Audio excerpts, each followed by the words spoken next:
Daily. Taste the Daily. Rebel star Prabhas సంచలన దర్శకుడు Sandeep Reddy Vanga combination లో వస్తున్న మోస్ట్ ఎవైటెడ్ పాన్ ఇండియా చిత్రం స్పిరిట్ కోసం ఈగర్ గా వెయిట్ చేస్తున్నారు అభిమానులు. అయితే ఈ సినిమా షూటింగ్ మాత్రం డిలే అవుతూ వచ్చింది. ఫైనల్ గా ఇప్పుడు షూటింగ్ మొదలైంది. రీసెంట్ గా పూజా కార్యక్రమాలు నిర్వహించగా గురువారం నుంచి హైదరాబాద్ లో షూటింగ్ ప్రారంభమైంది. తాజా సమాచారం ప్రకారం హీరో ప్రభాస్ కూడా స్పిరిట్ సెట్స్ లో జాయిన్ అయినట్టు తెలిసింది. తన స్కెడ్యూల్లో భాగంగా డిసెంబర్ నెలాఖరు వరకు హైదరాబాద్ లో ప్రభాస్ తన పాత్రకు సంబంధించిన సన్నివేశాలను పూర్తి చేయనున్నారు. ఈ స్కెడ్యూల్ పూర్తయిన తర్వాత చిత్ర బృందం న్యూ ఇయర్ విరామం తీసుకోనుంది.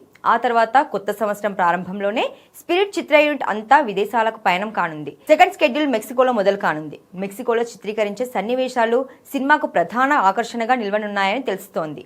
మరోవైపు ఈ సినిమాలో ప్రభాస్ లుక్ ఒకటి లీక్ అయినట్టుగా సోషల్ మీడియాలో వైరల్ అవుతోంది. షార్ట్ హెయిర్ తో అదిరిపోయే లుక్ లో ఉన్నాడు డార్లింగ్. ప్రభాస్ ఈ సినిమాలో పవర్ఫుల్ పోలీస్ ఆఫీసర్ గా నటిస్తుండగా తృప్తి డిమ్రీ హీరోయిన్ గా నటిస్తోంది. ఏదేమైనా సందీప్ రెడ్డి వంగ తనదైన మార్కుతో ఈ చిత్రాన్ని ఎలా రూపొందిస్తారనే దానిపై ప్రభాస్ అభిమానులతో పాటు సినీ ప్రియుల్లోనూ భారీ అంచనాలు నెలకొన్నాయి.